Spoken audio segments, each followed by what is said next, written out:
आज का हमारा टॉपिक है accounting principles. Accounting principles basically होते क्या हैं? ये एक सेट ऑफ रूल्स हैं जिन्हें हम गाइडलाइंस कह सकते हैं या रेगुलेशंस कह सकते हैं, जिन्हें हमें फॉलो करना पड़ता है। कब? जब हम अपनी अकाउंटिंग करते हैं, रिकॉर्डिंग ऑफ ट्रांजैक्शंस, ठीक है, फिर उन्हें क्लासीफाई करके समराइज़ करना और फाइनली फाइनेंशियल स्टेटमेंट्स प्रिपेयर करना। तो बेसिकली हमें इन रूल्स और गाइडलाइंस को फॉलो करना पड़ता है ताकि जो हमारे फाइनेंशियल स्टेटमेंट्स यूनिफॉर्म रहे, ठीक है, हम उन्हें ईज़िली समझ सके, उन्हें ईज़िली इंटरप्रेट कर सके, उन पे डिसीजंस बेस हो सके और ईज़िली हम उन्हें कंपेयर कर सकते हैं। Accounting principles generally man made होते हैं, जो कि फ्रॉम एक्सपीरियंस डिराइव किए गए हैं। ये कोई सर्टिफाइड एक्सपेरिमेंट्स नहीं है, ये एक्सपीरियंस की मदद से इन्हें अकाउंटिंग प्रिंसिपल्स ये बनाए गए हैं टू इंश्योर यूनिफॉर्मिटी और easiness. These are not static, मतलब ये कोई फिक्स्ड नहीं है। They are bound to change with the change in business practices and policies. जैसे जैसे बिजनेस प्रैक्टिसेस और पॉलिसीज़ बदलेंगी या कोई नई गाइडलाइंस आएंगी, उनके according these principles can be changed. Next, इन अकाउंटिंग प्रिंसिपल्स की नीड्स, ज़रूरत क्या है? First of all is uniformity और कंसिस्टेंसी। अगर जो हम फाइनेंशियल स्टेटमेंट्स प्रिपेयर कर रहे हैं, अगर उनमें यूनिफॉर्मिटी नहीं होगी तो हम उन्हें ईज़िली कंपेयर नहीं कर सकते, ना वो रिलायबल है, हम उन पे भरोसा नहीं कर सकते आगे के डिसीजन मेकिंग पर्पस के लिए। Next, to easy to understand and measure. Measure is related to comparability. Easy to understand इसलिए हो सकती है ताकि अगर वो यूनिफॉर्म रहेगी तो हमें अगर कंपैरिजन करना है ओवर द ईयर्स और ओवर द मंथ्स तो वो इजीली अंडरस्टैंडेबल हो सकती है। नेक्स्ट, अकाउंटिंग प्रिंसिपल्स को कैटेगराइज किया गया है कॉन्सेप्ट्स एंड कन्वेंशंस। कॉन्सेप्ट्स क्या होती है? उनकी लीगल एक्सेप्टेंस है, they are legally accepted, they are more meaningful, purposeful है, मीनिंगफुल है, basis on which transactions are recorded and accounts are maintained. Conventions क्या होते हैं? These are guidelines upon usage. इनका कोई लीगल एक्सेप्टेंस नहीं है, ये जनरली गाइडलाइंस होती हैं जिन्हें विद यूसेज डेवलप किया जाता है या यूज़ में लाया जाता है। Next, not important as concepts. Accounting conventions जो है कॉन्सेप्ट्स जितने ज़रूरी नहीं है, जितने कॉन्सेप्ट्स ज़रूरी हैं कि we need to follow them, उतने कन्वेंशंस नहीं है। Are followed while preparing profit and loss accounts and balance sheet. इन्हें हम कब फॉलो करते हैं? जब हम प्रॉफिट एंड लॉस अकाउंट बनाते हैं और बैलेंस शीट। और अकाउंटिंग कॉन्सेप्ट्स को हम कब फॉलो करते हैं? जब हम अपने ट्रांजैक्शंस को रिकॉर्ड करते हैं, जो कि जनरल एंट्री में हम रिकॉर्ड करते हैं, और जब हम अपने अकाउंट्स को मेंटेन करते हैं। मतलब ये ओवरऑल दी प्रोसेस यूज़ होते हैं, और ये सिर्फ कब यूज़ होते हैं? जब हम प्रॉफिट एंड लॉस अकाउंट्स और बैलेंस शीट बना रहे होते हैं। आगे बढ़ते हैं हम अपने अकाउंटिंग कॉन्सेप्ट्स की तरफ।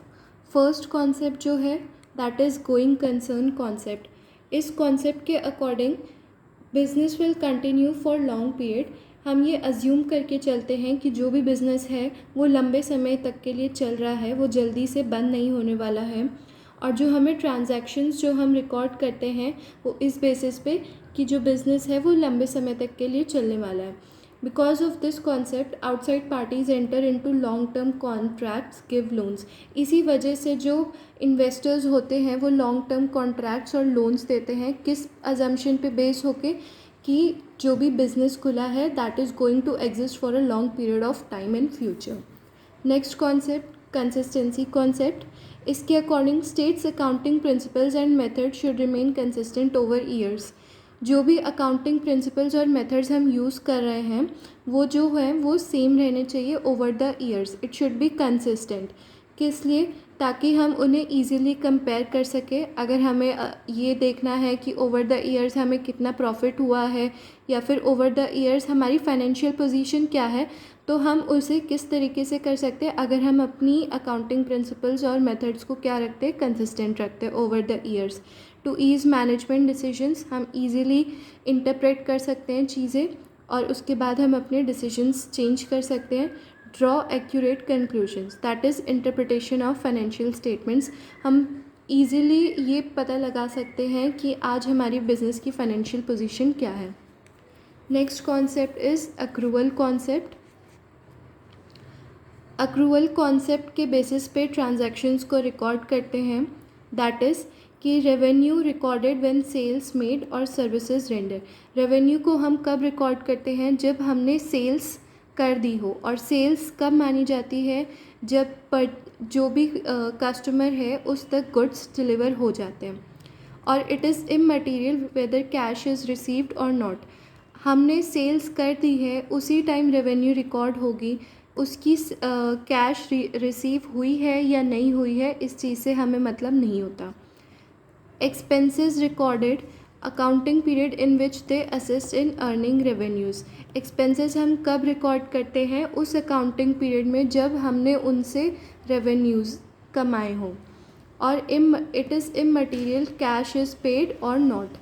ये इमटेरियल है कि हमने उसी दौरान कैश पे किया है या नहीं किया है। This is to ascertain true financial position at the end of the accounting period. ये हमें इस प्रोसेस से हम क्या पता लगाते हैं कि हमारी ट्रू फाइनेंशियल पोजीशन क्या है, क्योंकि उस अकाउंटिंग पीरियड में हमने कब सेल्स की है हमें वो रिकॉर्ड करना है, हमने कब एक्सपेंसेस किए वो हमें रिकॉर्ड करना है, चाहे हमें कैश मिला हो या फिर हमने कैश पे ना किया हो, तो इससे कोई मतलब नहीं होता है।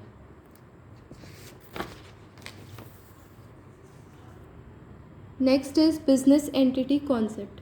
इस कॉन्सेप्ट के अकॉर्डिंग बिजनेस जो है वो सेपरेट है और अलग है अपने ओनर्स, क्रेडिटर्स और अपने जो भी यूज़र्स हैं उन सब से अलग है। बिज़नेस को कैसे ट्रीट करते हैं, as a separate set of books. Business के लिए सेपरेट सेट ऑफ बुक्स है, ओनर्स से अलग होती है। और ट्रांजैक्शंस किसके अकॉर्डिंग रिकॉर्ड होते हैं, पॉइंट ऑफ व्यू किसका होता है, business point of view. Proprietor और owner is the creditor of business.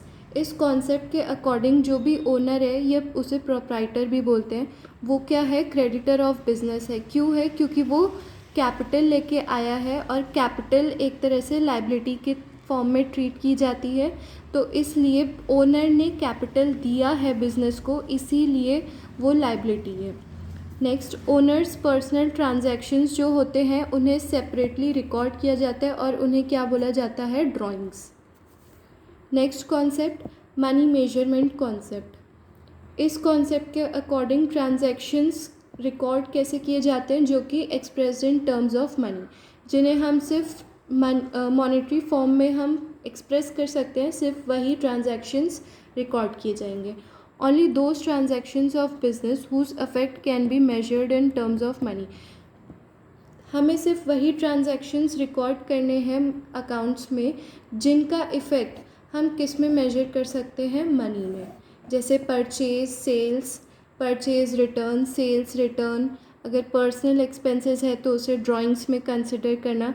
ये सारी चीज़ें हम मॉनेटरी टर्म्स में हम एक्सप्रेस कर सकते हैं, तो बुक्स ऑफ अकाउंट्स में सिर्फ यही ट्रांजैक्शंस जाएंगे।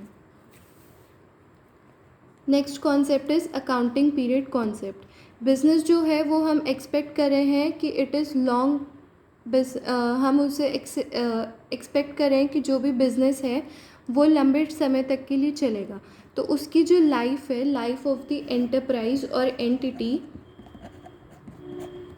उसे क्या करते हैं, इंटरवल्स में डिवाइड कर देते हैं, और उस इंटरवल को हम क्या कह रहे हैं, accounting period. Generally accounting period क्या होता है, 1 अप्रैल टू 31 मार्च। ये हम किस लिए कर रहे हैं, ताकि to ascertain profit and loss and to ascertain financial position and preparing balance sheet. एक अकाउंटिंग पीरियड में हमें कितना प्रॉफिट हो रहा है या कितना लॉस हो रहा है ये हमें पता लग सकता है, और अपने फाइनेंशियल पोजीशन को कि एक अकाउंटिंग पीरियड में हमारा बिज़नेस का फाइनेंशियल पोजीशन क्या है और ओवर द ईयर्स उसकी फाइनेंशियल पोजीशन क्या होती है। तो ये हमें अकाउंटिंग पीरियड कॉन्सेप्ट की मदद से हमें एक अकाउंटिंग पीरियड में ये क्या हम असर्टेन कर पा रहे, क्या हमारी फाइनेंशियल पोजीशन है वो पता लग पाती है, and to prepare the balance sheet. Next is historical cost concept. इस कॉन्सेप्ट के अकॉर्डिंग जो भी असेट्स हैं वो कब रिकॉर्ड किए जाते हैं या किस प्राइस पे रिकॉर्ड किए जाते हैं?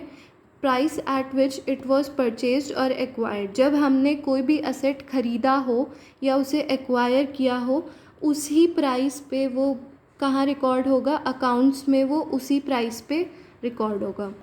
Acquisition cost relates to the past.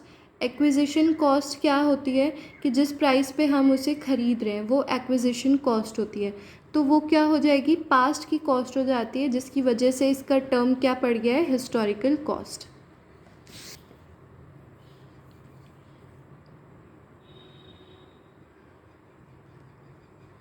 Next concept is dual aspect concept. इस कॉन्सेप्ट के अकॉर्डिंग जो भी ट्रांजैक्शंस हो रहे हैं, each and every transaction has dual aspect. उसके दो एस्पेक्ट्स हैं, मतलब कि वो दो एटलीस्ट 2 अकाउंट्स अफेक्ट कर सकते हैं। जैसे अगर एक डेबिट होगा तो दूसरा अकाउंट क्रेडिट होगा। This system of recording transactions is also known as double entry system. इसी सिस्टम को हम क्या कहते हैं? Double entry system. मतलब अगर एक डेबिट होगा तो दूसरा क्रेडिट होगा, और इस वजह से क्या होता है? बैलेंस शीट की दोनों साइड्स जो कि असेट और लाइबिलिटीज़ है, वो दोनों क्या हो जाती हैं? इक्वल हो जाती हैं। Next is revenue recognition realisation concept. Revenue recognition या फिर रियलाइजेशन कॉन्सेप्ट, कुछ भी बोल सकते हैं। इस कॉन्सेप्ट के according revenue earn by sales of goods. Revenue basically होता क्या है कि जो भी अर्निंग, जो भी हम पैसे कमा रहे हैं by the sale of goods, या फिर कोई हम सर्विसेज रेंडर कर रहे हैं तो उससे जो हमें पैसा मिल रहा है, that is basically revenue. It determines time period in which revenue is realised. तो इसका मतलब क्या है कि इस कॉन्सेप्ट के अकॉर्डिंग हमें वो टाइम पीरियड चाहिए जिसमें हमने ये रेवेन्यू कमाई हो, ठीक है। और रेवेन्यू रिकॉर्ड कब होगी? व्हेन गुड्स और सर्विसेज आर डिलीवर्ड। जब ये गुड्स और सर्विसेज कस्टमर तक डिलीवर हो जाते हैं तभी ये रेवेन्यू रिकॉर्ड कर ली जाएगी अकाउंट्स में। और it is immaterial when cash is received. Cash जब भी आ रहा हो, 2 महीने 4 महीने बाद, साल भर बाद, उससे कोई मतलब नहीं होता। रेवेन्यू कब रिकॉर्ड की जाएगी? जब गुड्स और सर्विसेज कस्टमर तक डिलीवर हो जाएंगे। Next concept is matching concept. To ascertain net profit from business, all cost applicable to revenue of a particular period should be charged against that revenue। इस concept के according हमें क्या पता लगाना है? हमें बेसिकली अकाउंटिंग का ऑब्जेक्टिव ही है to ascertain net profit from business. तो इस कॉन्सेप्ट के अकॉर्डिंग ये क्या कह रहा है कि जो भी कॉस्ट एप्लीकेबल हो रही है एक पर्टिकुलर पीरियड में, उसे उसी पीरियड के रेवेन्यू, उस पीरियड में हमने जितना कमाया है उसी के अगेंस्ट हमें उसी पीरियड के खर्चे एडजस्ट कर लेने चाहिए। Match cost incurred with the revenues realised of a ये वही बात दोबारा है कि जो भी कॉस्ट इंकर हम कर रहे हैं, कोई भी एक पर्टिकुलर पीरियड है, उसमें जितनी रेवेन्यूज़ हम कमा रहे हैं उसी टाइम कॉस्ट भी हमें एडजस्ट कर लेनी चाहिए।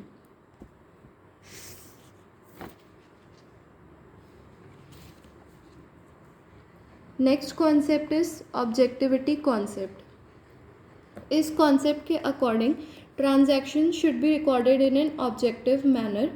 It should be free from personal bias to ensure each transaction supported by vouchers, invoice और एक्सेट्रा।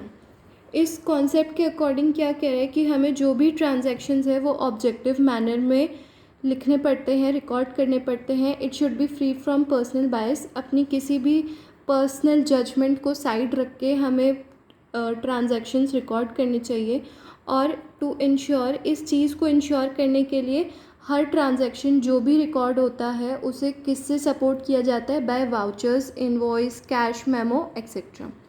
नेक्स्ट क्या है? Accounting conventions. फर्स्ट कन्वेंशन क्या है? Convention of full disclosure. Full disclosure should be disclosure of information. इस convention के according हमें क्या है कि उस इंफॉर्मेशन को डिस्क्लोज करना पड़ता है जो कि it is material interest to users of financial statements, creditors, investors etcetera. जो भी इंफॉर्मेशन यूज़फुल है किसको, हमारे यूज़र्स ऑफ अकाउंटिंग को, तो वो हमें डिस्क्लोज़ करनी पड़ती है, ठीक है। नेक्स्ट कन्वेंशन क्या है, कन्वेंशन ऑफ मटीरियलिटी।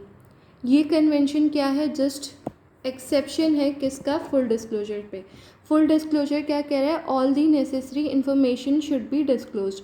और मटीरियलिटी कॉन्सेप्ट के अकॉर्डिंग क्या है कि जो भी इंफॉर्मेशन मटीरियलिस्टिक है, जो भी इंफॉर्मेशन इन्फ्लुएंस कर सकती है किसी भी इन्वेस्टर का डिसीजन, सिर्फ वही डिस्क्लोज होनी चाहिए। ऑल दी इनसिग्निफिकेंट और इररेलेवेंट इंफॉर्मेशन जो कि यूज़र के लिए शुड नॉट बी डिस्क्लोज्ड।